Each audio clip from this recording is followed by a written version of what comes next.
Federal government के आदेश को कोई स्टेट गवर्नमेंट कैसे मना कर सकता है? ये तो सवाल। नमस्कार। आप सभी को और विश्व भर में फैले भगवान बुद्ध के अनुयायियों को बुद्ध पूर्णिमा की, बैसाख उत्सव की बहुत बहुत शुभकामनाएं। ये मेरा सौभाग्य है कि मुझे पहले भी इस पवित्र दिन पर आपसे मिलने, आप सभी से आशीर्वाद लेने का अवसर मिलता रहा है। 2015 और 2018 में दिल्ली में और साल 2017 में कोलंबो में मुझे इस कार्यक्रम से जुड़ने का, आपके बीच आने का मौका मिला था।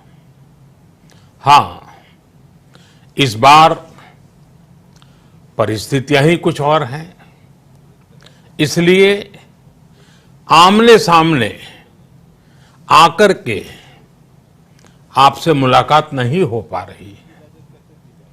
साथियों, भगवान बुद्ध का वचन है, मनो पुब्बम गमा धम्मा, मनोसेट्टा मनोमया, यानी धम्म मन से ही होता है, मन ही प्रधान है, सारी प्रवृत्तियों का अगुवा है।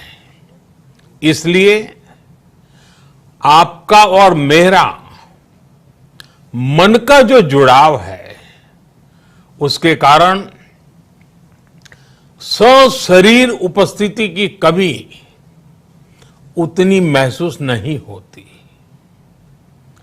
आपके बीच आना बहुत खुशी की बात होती, लेकिन अभी हालात हमें वो परमिट नहीं करते हैं और इसलिए दूर से ही टेक्नोलॉजी के माध्यम से आपने मुझे अपनी बात रखने का अवसर दिया। इससे बढ़कर के संतोष और क्या हो सकता है। साथियों, लॉकडाउन की इस विकट परिस्थितियों में भी वर्चुअल बैसाख बुद्ध पूर्णिमा दिवस समारोह, इसके इस आयोजन के लिए अंतर्राष्ट्रीय बौद्ध संघ प्रशंसा के पात्र है। आपके इस अभिनव प्रयास के कारण ही इस आयोजन में विश्व भर के लाखों अनुयायी एक दूसरे के साथ जुड़ रहे हैं। लुम्बिनी, बोधगया, सारनाथ और कुशीनगर के अलावा श्रीलंका के श्री अनुराधापुर स्तूप और वासुदेवा मंदिर में हो रहे समारोहों का इस तरह एकीकरण कितनी अद्भुत कल्पना है, कितना सुंदर दृश्य है। हर जगह हो रहे पूजा कार्यक्रमों का ऑनलाइन प्रसारण होना अपने आप में अद्भुत अनुभव है। आपने इस समारोह को कोरोना वैश्विक महामारी से मुकाबला कर रहे पूरी दुनिया के हेल्थ वर्कर्स और दूसरे सेवा कर्मियों के लिए प्रार्थना सप्ताह के रूप में मनाने का संकल्प लिया है। करुणा से भरी आपकी इस पहल के लिए मैं आपकी सराहना करता हूं। मुझे पूरा विश्वास है कि ऐसे ही संगठित प्रयासों से हम मानवता को इस मुश्किल चुनौती से बाहर निकाल पाएंगे, लोगों की परेशानियों को कम कर पाएंगे। साथियों, प्रत्येक जीवन की मुश्किल को दूर करने के संदेश और संकल्प ने भारत की सभ्यता को, संस्कृति को हमेशा दिशा दिखाई है। भगवान बुद्ध ने भारत की संस्कृति और इस महान परंपरा को बहुत समृद्ध किया है। वो अपना दीपक स्वयं बने और अपनी जीवन यात्रा में दूसरों के जीवन को भी प्रकाशित करते रहे। और इसलिए बुद्ध किसी एक परिस्थिति तक सीमित नहीं है, किसी एक प्रसंग तक सीमित नहीं है।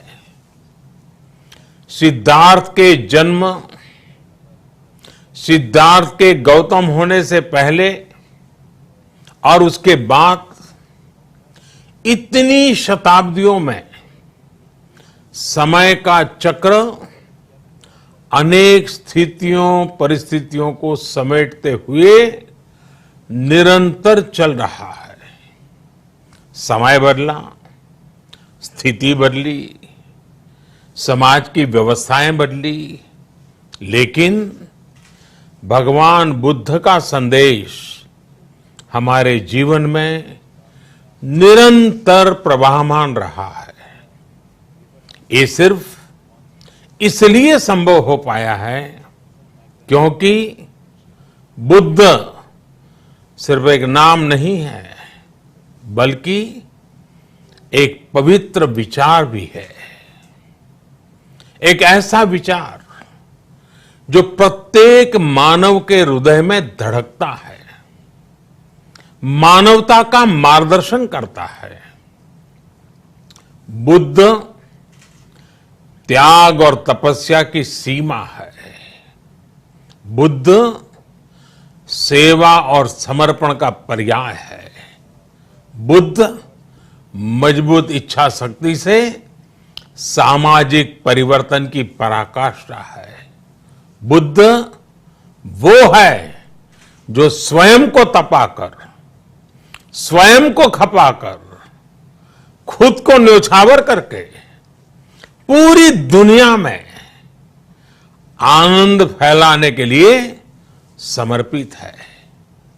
और हम सभी का सौभाग्य देखिए, इस समय हम अपने आसपास ऐसे अनेकों लोगों को देख रहे हैं जो दूसरों की सेवा के लिए, किसी मरीज के इलाज के लिए, किसी गरीब को भोजन कराने के लिए, किसी अस्पताल में सफाई के लिए, किसी सड़क पर कानून व्यवस्था बनाए रखने के लिए चौबीसों घंटे काम कर रहे हैं।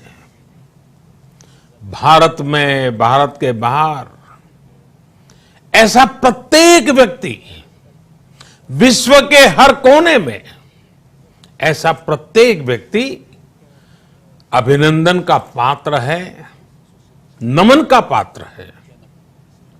साथियों, ऐसे समय में जब दुनिया में उथल पुथल है, कई बार दुख, निराशा, हताशा का भाव बहुत ज्यादा दिखता है, तब भगवान बुद्ध की सीख और भी प्रासंगिक हो जाती है।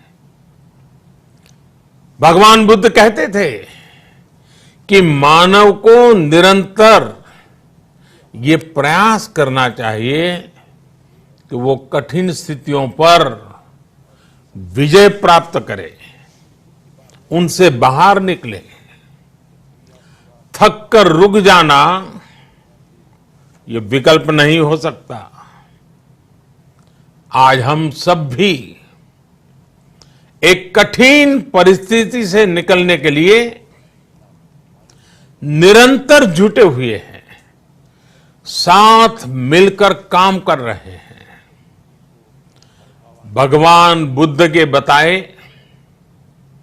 4 सत्य यानी दया, करुणा, सुख दुख के प्रति समभाव और जो जैसा है उसको उसी रूप में स्वीकारना। ये सत्य निरंतर भारत भूमि की प्रेरणा बने हुए है। आज आप भी देख रहे हैं कि भारत निस्वार्थ भाव से बिना किसी भेद के अपने यहां भी और पूरे विश्व में कहीं भी संकट में घिरे व्यक्ति के साथ पूरी मजबूती से खड़ा है। लाभ हानि, समर्थ असमर्थ से अलग हमारे लिए संकट की ये घड़ी सहायता करने की है। जितना संभव हो मदद का हाथ आगे बढ़ाने की है। यही कारण है कि विश्व के अनेक देशों ने भारत को इस मुश्किल समय में याद किया और भारत ने भी हर जरूरतमंद तक पहुंचने में कोई कसर नहीं छोड़ी है।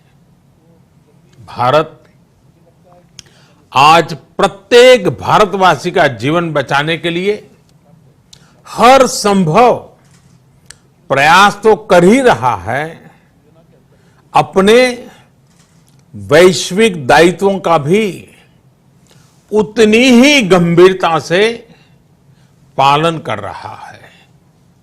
साथियों, भगवान बुद्ध का एक एक वचन, एक एक उपदेश मानवता की सेवा में भारत की प्रतिबद्धता को मजबूत करता है। बुद्ध भारत के बोध और भारत के आत्मबोध दोनों का प्रतीक है।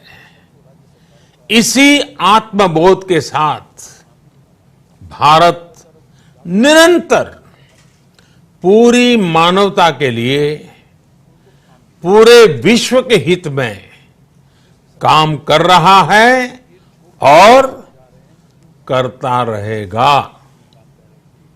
भारत की प्रगति हमेशा विश्व की प्रगति में सहायक होगी। साथियों, हमारी सफलता के पैमाने और लक्ष्य दोनों समय के साथ बदलते रहते हैं, लेकिन जो बात हमें हमेशा ध्यान रखनी है वो ये कि हमारा काम निरंतर सेवा भाव से ही होना चाहिए।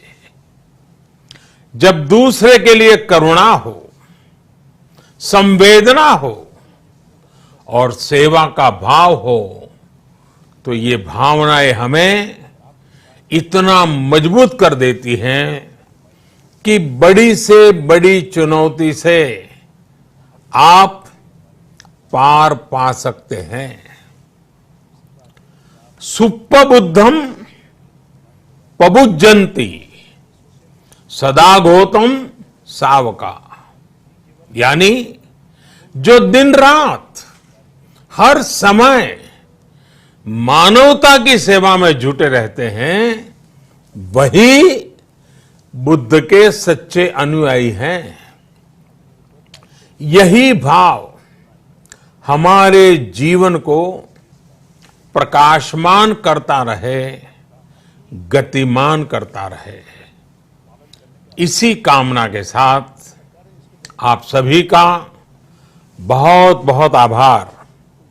इस मुश्किल परिस्थिति में आप अपना, अपने परिवार का जिस भी देश में आप हैं वहां का ध्यान रखें, अपनी रक्षा करें और यथासंभव दूसरों की भी मदद करें।